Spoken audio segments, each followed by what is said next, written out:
Hello everyone. आज की जो वीडियो है हमारी वो कॉम्प्लेक्स सेंटेंस के ऊपर है। कॉम्प्लेक्स सेंटेंस में मैं आपको पहले बता चुकी हूँ कि ये 3 तरह की हमारी जो क्लॉजेज होती हैं उनसे कॉम्प्लेक्स सेंटेंस बनते हैं। Noun clause, adjective clause, adverb clause. Adverb clause की वीडियो मैं ऑलरेडी आपको शेयर कर चुकी हूँ। अगर वो आपको क्लियर नहीं है तो उसे दोबारा से मैं आपको रीसेंड कर दूंगी इस तरह से। पहले जो मैंने आपको कोरोना पीरियड में वो बनाई थी और अभी भी शेयर की थी। तो कॉम्प्लेक्स सेंटेंस जो एडजेक्टिव क्लॉज को यूज़ करके बनते हैं। तो एडजेक्टिव क्लॉज क्या है? एडजेक्टिव का मतलब आप लोगों को पता है। एडजेक्टिव यानी विशेषण, यानी जो विशेषता बताता है किसी चीज़ की। और यहाँ पर एक वर्ड ना होकर, जैसे he is very old man, ठीक है, तो ओल्ड यहाँ पर मैन की एडजेक्टिव है, मैन के लिए यूज हुआ है। लेकिन यहाँ पर क्लॉज की बात चल रही है तो यहाँ पर ग्रुप ऑफ वर्ड्स होगा जो एडजेक्टिव क्लॉज। तो एडजेक्टिव क्लॉज जो होती है वो प्रिंसिपल क्लॉज के नाउन या प्रोनाउन को क्वालिफाई यानी उसके बारे में बताती है, ठीक है। और जैसे आपका he who is hard working will be awarded, यानी ही किसके बारे में बात चल रही है, यानी जो कठिन मेहनत करते हैं उनको इनाम मिलेगा। तो इसे हमारा रिलेटिव क्लॉज भी कहते हैं। रिलेटिव का मतलब आप जानते हैं, रिश्तेदार, यानी जो हमारे सगे संबंधी। तो ये रिलेटिव क्लॉज क्यों कहलाती है? क्योंकि संबंध बताती है किसका किससे संबंध है। सेंटेंस इनकम्प्लीट होगा ये क्योंकि डिपेंडेंट क्लॉज होते हैं, यानी अपने मीनिंग के लिए दूसरे सेंटेंस प्रिंसिपल क्लॉज पर डिपेंड करते हैं। तो इसके जो कंजक्शंस हैं मेनली वो होते हैं 4: हु, विच, हुज, हुम। तो हु का यूज हम किसके लिए करते हैं? जो, जिसने, यानी ये वही लड़का है जिसने मेरी घड़ी चुराई, ठीक है, तो जिसने। या ये वही लड़की है जो सदैव दूसरों की मदद करती है, तो जो या जिसने, यानी सजीव है तो या लिविंग के लिए हम हु का यूज़ करेंगे। विच यानी जो या जिसने निर्जीव के लिए यूज़ करेंगे। और हुज यानी जिसका, और हुम यानी जिसको। ये एग्जाम्पल्स मैंने आपको नीचे दिए हुए हैं। ही इज़ द बॉय, एक सेंटेंस है। He has been fine for absence, इसे एब्सेंस के लिए फाइन किया गया। तो ही इज़ द बॉय, देखिए बॉय के तुरंत बाद हम इसे रखेंगे क्योंकि ये बॉय से इसका संबंध है। कौन सा वाला लड़का? जिसको फाइन किया गया एब्सेंस के लिए। तो हु जो है वो बॉय के बारे में बता रहा है, यानी ये वही चोर है जिसने मेरी घड़ी चुराई। तो this is the thief who stole my watch. इसी तरह से अगर निर्जीव है, जैसे my friend gave me a book, he it is very interesting.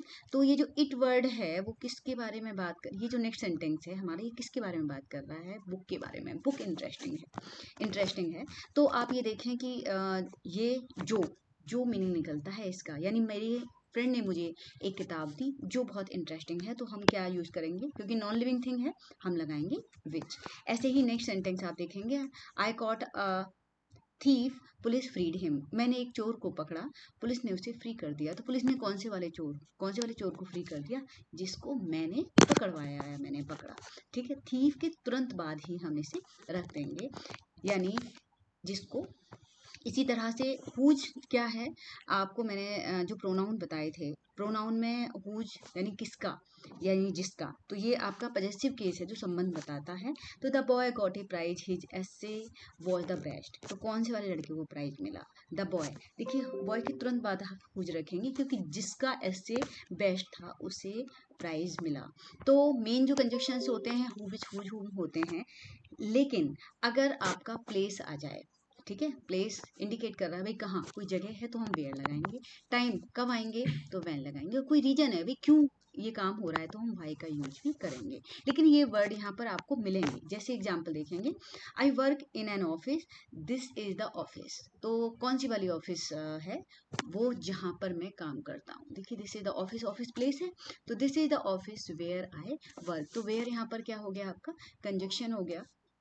किसके लिए यूज हुआ है? एडजेक्टिव क्लॉज में। इसी तरह से they through the bags, I do not know the reason. अब मुझे नहीं पता कि उन्होंने, रीजन नहीं पता कि उन्होंने बैग को क्यों फेंक दिया।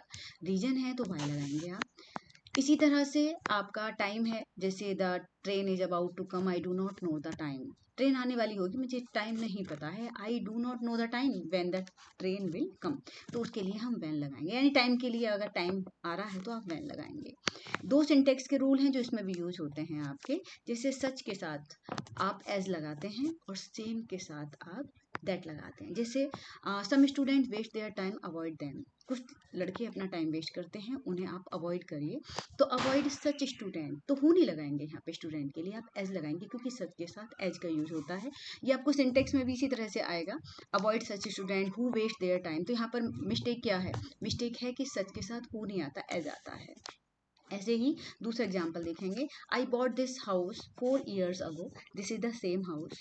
तो this is the same house that I, तो यहाँ पर सेम के लिए हम हाउस के लिए विच यूज नहीं करेंगे बल्कि दैट यूज करेंगे, ठीक है। तो आपको जब सिंटेक्स में ये सेंटेंस आएगा तो इसी तरह से आएगा, this is the same house which I bought 4 years अगो। आपको लगेगा सेंटेंस तो सही है, विच लगा है हाउस के लिए, लेकिन नहीं, क्योंकि ये सेम वर्ड है तो सेम के लिए आप क्या लगाएंगे, दैट लगाएंगे।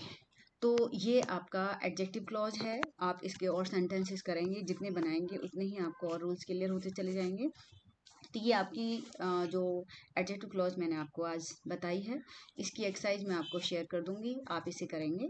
और आपका एक नाउन क्लॉज और रह जाएगा, एडवर्ब क्लॉज मैं ऑलरेडी शेयर कर चुकी हूँ, उसकी वीडियो मैं आपको शेयर कर दूंगी। आप इसको देख लें, इसकी एक्सरसाइज कर लें, और इस वीडियो को आप शेयर भी कर दें। जो बच्चे स्पेशली जो 12th पास आउट हैं, उनकी डिमांड थी कि हमें भेज दी जाए, तो ऐसे बच्चों को आप शेयर कर दें इससे, ठीक है।